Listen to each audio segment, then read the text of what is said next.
What makes you impossible to ignore? My guest, Sylvie di Giusto, author, speaker, and the world's first holographic keynote speaker, shows why your personal brand is your biggest personal advantage. She reveals how to escape the trap of generic labels, uncover your unique selling points, and become a true category of one. If you've ever wondered what sets you apart, this is the episode that you can't afford to miss. Sylvie di Giusto helps people understand what their image says before they even speak. She's worked with brands like Google, Microsoft, and the US Air Force to teach leaders how perception drives performance. With a background in corporate training and branding, she cuts through the fluff to show professionals how to stand out and stay relevant. She's also the author of The Image of Leadership and Fair Advantage, two books that don't just talk about personal branding, they show you how to own it. Now, the last thing I wanted to touch on over here was Sylvie's also the world's first 3D immersive holographic keynote speaker, so we have to touch on that a little bit later. So, Sylvie, welcome. Thank you very much for having me, Nicholas. I'm so excited to be with you and with your guest. Hello from sunny Florida in the United States. And luckily, I can say hello from sunny Norway as well. So I've just got to talk about this 3D immersive holographic keynote. I'm going to try and put up some images a little later so people can see. But maybe actually, do you know what might be better? Is if we start talking about your book, because then it's going to go into the 3D immersive holographic keynote speaker activities that you do. So you've got a book that I want to talk about now, which is Discover Your Fair Advantage, Leverage Your Unique Selling Points and Human Potential for Work, Business, and Life. Because that covers what you are talking about in terms of people finding their voice. So let's just talk about the book a little bit. When did it come out? How have sales been, and how has this changed people's lives? Nicholas, as a business owner, I'm pretty sure that you and your audience knows about the term unique selling point or unique selling proposition, USP. And we are so good in applying that concept on our products and on our services and our businesses and really define what is unique about them and how can they stand out from the crowd of sameness in the market. But have you ever applied those principles on yourself, on you as an individual? If I would ask you, Nicholas, what is unique about you? What do you have to offer that nobody else in the world has to offer? It is usually a question when I raise it that is answered with silence or with a very generic answer. Usually professionals or business owners tell me something, well, I am the more authentic leader. Well, that's something everybody would say. Or I offer the better customer service. Well, that's something your competitor would say too. With those generic answers, we instantly bring ourselves into a comparison, a trap. So I really wanted to write a book that helps individuals to apply the concept of unique selling points, not on a product, not on a service, but on themselves, and identify the unique selling points that they have and that makes them a category of one. And it were only 15 unique selling points, and it only took me 4 years to write that. One of the most difficult things for entrepreneurs, as you've mentioned, is to differentiate themselves and stand out. And I suppose one of the challenges there is that sometimes you're selling a business, you don't necessarily sell yourself. But in the era we are going into now, it's more and more becoming about personal branding. If we look at things like Elon Musk, all of those brands are built around his brand. If we look at Meta, it's around Zuckerberg, and it could be all sorts of other brands as well. Why is it so difficult for people to find? Why are so many people generic and come up with these generic statements? And my favorite one is visionary leader or founder. Well, first of all, it becomes more important day by day. Just think of all the changes we are going through with artificial intelligence and the automations that we go through right now. How often did you enjoy to talk to a chatbot? How often did you enjoy being approached on LinkedIn with a clearly automated message? We don't like to interact with robots. We still like to interact with human beings. And the more the world becomes automated, the more you as a business owner, as a human being, as the brand behind the product or the service becomes important. People like to work with people. So at one point, you need to step out of your comfort zone and put yourself out there. And the second thing, why is it so important? Or why is it so difficult? Well, first of all, we have a blind spot. It's like you are in a glass jar and you are on the inside. And very often on the inside, we don't see the things that the people see from the outside, what's on the label. Self-awareness is not one of our greatest strengths. And secondly, rarely do we take the time to identify those superpowers. Rarely do we take the time to work on ourselves. We constantly take the time to work on our businesses, to work on the processes, to work on the effectiveness, to work on our teams, to work on the responsibilities that we have as business owners. But how often do we really sit down and work on ourselves, and not just in a regulated, framed environment when we go to a conference or when we go to a training? Just for ourselves and sit down and identify things like, for example, our unique selling points. I was interested in the title, and I'm going to repeat it. It's Fair Advantage. So discover your Yeah. fair advantage. And you talk about leveraging your unique selling points, et cetera, et cetera. So those I think people understand. But I wanted to ask, why did you say fair advantage, not tiger advantage or leopard advantage or killer advantage or a word like Right? Because exactly? it's not about faking until you're making it. It's not about being somebody who you aren't.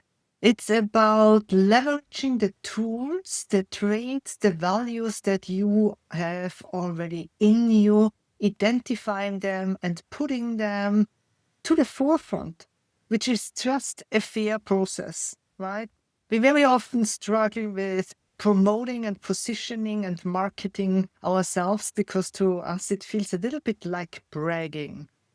But if we take the time to really sit down and identify the most amazing skills and traits and values and beliefs and experiences and accomplishments that only we have, and put them on a piece of paper so that they become measurable and objective and clear to us. It's actually not bragging anymore because we realize what we have accomplished and learned and how we have grown over the time. And what we do is we put it into the forefront, which, in my opinion, is a very fair process. Yeah, fear definitely comes into it. And I suppose that fear boils down to what you were talking about earlier, which is you don't want to fake it. I'm sure a lot of people feel or believe, or once they've gone through a process, realize that there might not be something extremely exciting and interesting about them. And it might be a bit depressing for them. How do you overcome that? Because everyone is a unique snowflake, obviously. But most people think they're not anything special. How do you extract that special juice out of somebody with your process? By writing a book that is 400 pages and has around, I think, 380 questions that I ask you in that book. Because here's the truth, it's a little bit of a spoiler alert. There is no such thing that there is one thing unique about you. It's the combination out of those 15 unique selling points. One unique selling points are your unique values and beliefs. The values and beliefs that you bring to work every single day. Another unique selling point are your natural talents that you are born with. Each of us is born with a unique set of natural talents, something you have always been good at. Go back into your childhood. You will instantly remember something you have always been good at. Another one is, for example, a fun fact about you, right? We all have a quirky hobby or a pet peeve or something like that. We are all passionate about something. We all have a specific skill set. We all come with a specific area of expertise. We might even be thought leaders. So what I do with those 360 questions is I get all that information out of you. And at the very end, together, we write a unique selling proposition with the highlight of those 360 questions. And I experience it every single time. It's like a confidence push when people see that unique selling proposition, realizing, oh, wow, that's actually me. So the question at the beginning, what's unique about you, is actually a little bit unfair because there is no such thing that you can instantly say there is one thing unique about me. We all struggle with that belief that we are unique. It's the combination of many things that makes you the unique human being that you are. You just have to be there enough to find them, to combine them, and tell them to the world. I love that. Now, you've been doing keynotes around the world. I see 25 countries at last publishing. Talk to me about the most popular talks that people ask you to speak to their staff about. What seems to be the most important recurring topic that comes up, and why do you think that is? Well, that's changing all the time. I mean, I'm in the leadership space, and leadership is always a topic. And sometimes I'm in the sales space, there is always a topic. And then there are topics that are coming and going. Right now, it's everything around artificial intelligence and digitalization. A few years ago in the United States, it was all about diversity and inclusion. So there are trends in the speaking business. I'm not a big fan of following those trends because I believe into thought leadership. And I think as a keynote speaker, if you want to leave a legacy and not just hop from one conference to the other for the next 2 years and position yourself now as an artificial intelligence speaker, and yesterday you were a diversity inclusion speaker, if you really want to have a long-term impact, if that is your goal, you commit to a topic and you dive so deep into that topic that probably it's going to be your topic for a lifetime. Of course, there are nuances. I don't speak about the exact same things anymore like 10 years ago because I have to grow. That's part of my thought leadership, right? But I pretty much committed to the same area throughout the last 15 years that I'm in this space.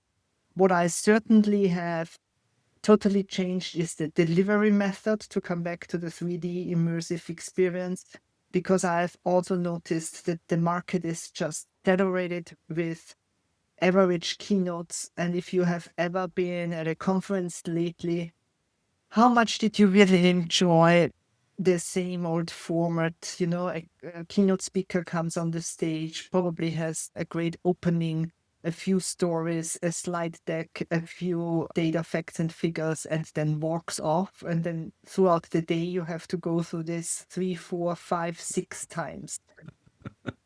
That's true. And I think standing out is obviously extremely important when you want to try and get a message across. They might not necessarily remember the message, but they'll remember who to refer to when that topic comes up again.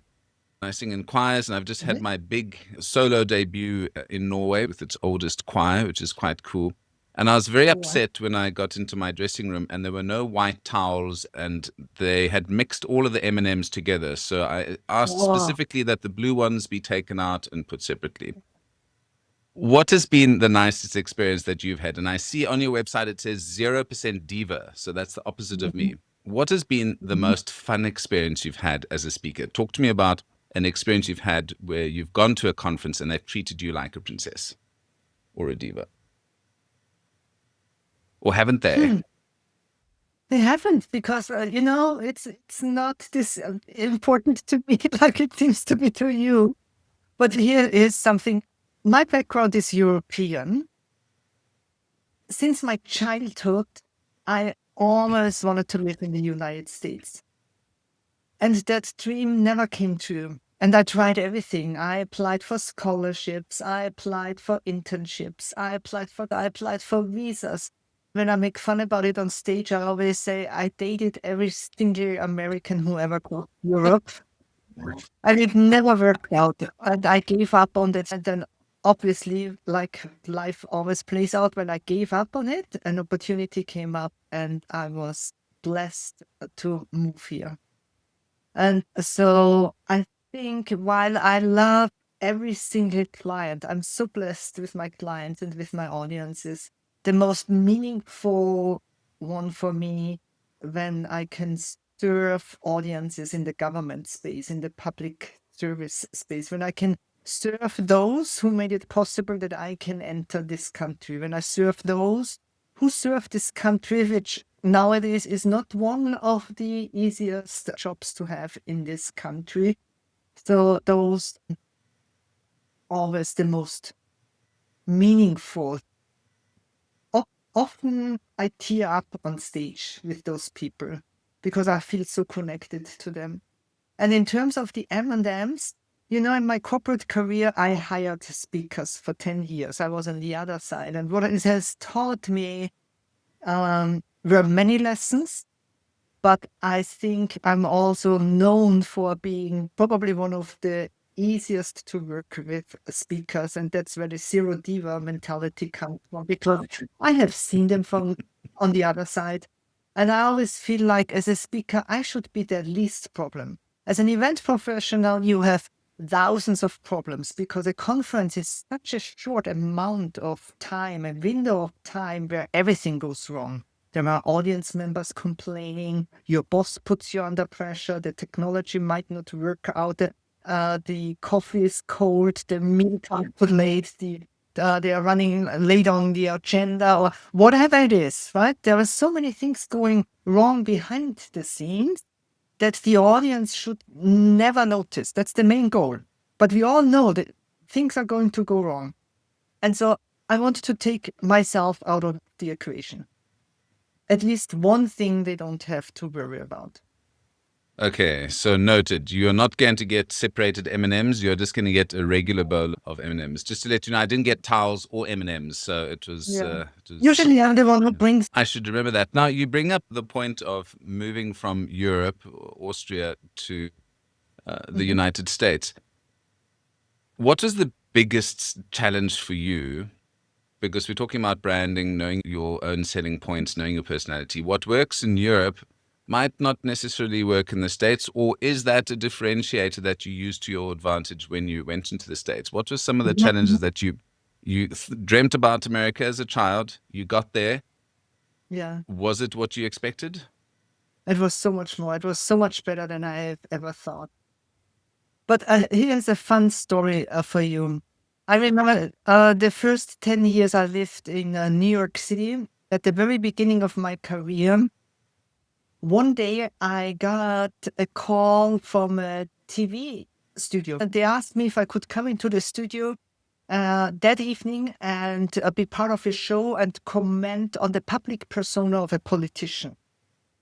Be told, I had no idea who the politician, but which business owner doesn't take on that opportunity to instantly jump into a cab and drive there? So that's what I did.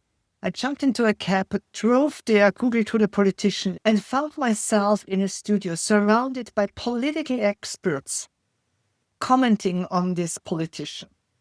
Then the next week they called me again, and somehow I became part of that show. And every single time, Nicholas, when I watched it in the evening, I hated it. Because I found myself in between all those well-spoken American top political experts with their picture-perfect English. And they used so sophisticated terms and words.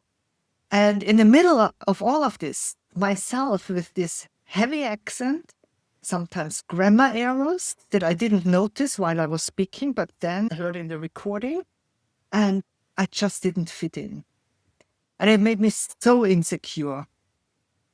And then at the holiday party, I sat down with the producer, and at one point, over a glass of wine or so, I shared that insecurity with him and said, I have no idea why you invite me again and again and again. And he said something to me that changed my trajectory forever. He said, that's the reason why we invite you. Because you sound like an international expert. And you say the things so simple that everybody in front of the TV understands you, while they don't understand the political experts. And it made me realize that sometimes what we believe is one of our greatest weaknesses could actually be our greatest assets. It's just how we position it and how we think about it. Nowadays, I am 150% confident about my accent. In fact, I realized what makes me stand out. This is something that my competitors can't copy. This is something that people look for because it sounds exotic. This is something that differentiates me from the cookie cutter American keynote speaker.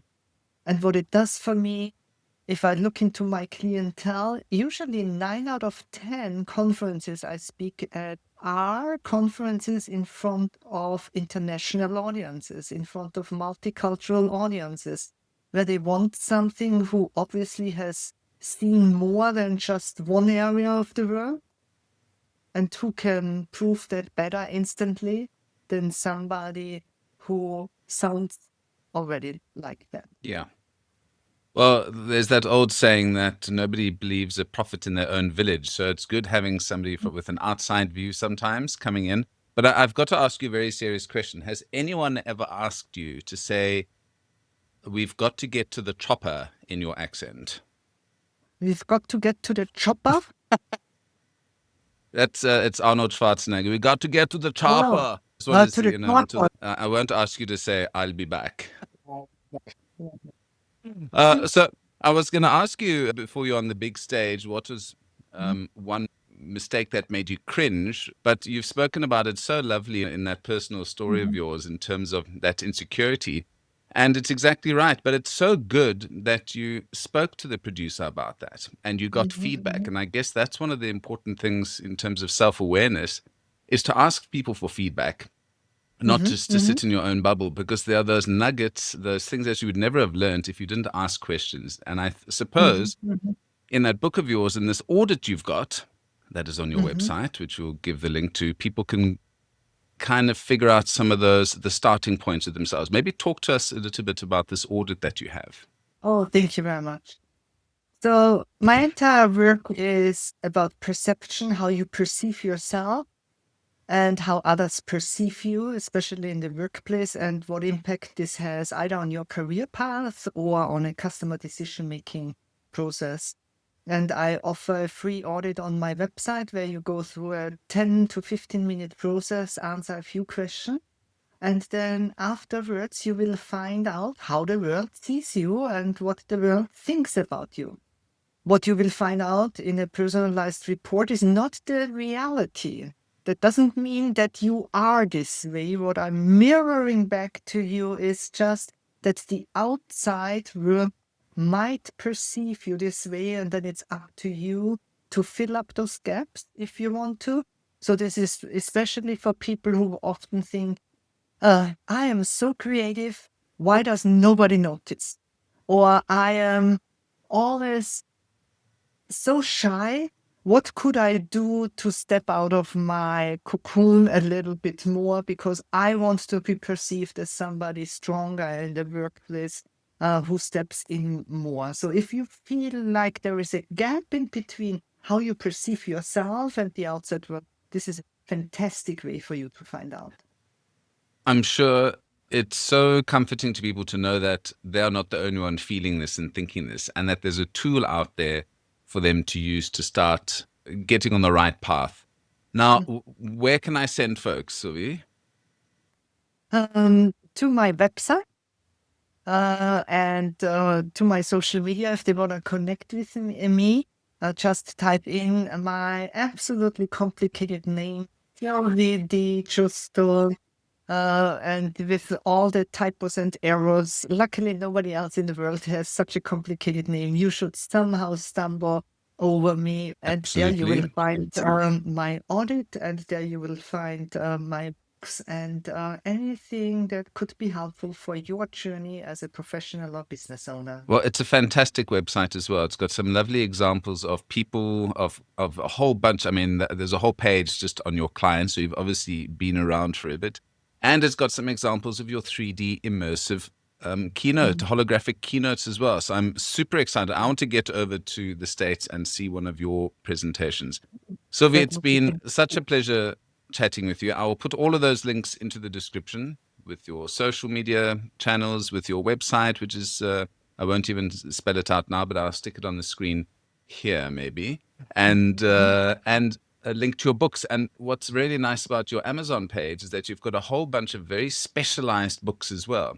So you've got the image of leadership for hospitality, real estate, for a whole bunch of different industries specialized just for you. So if you think I want something that is just tailored for me, she's got that book ready for you, and it's available on Kindle as well. So Sylvie, thank you.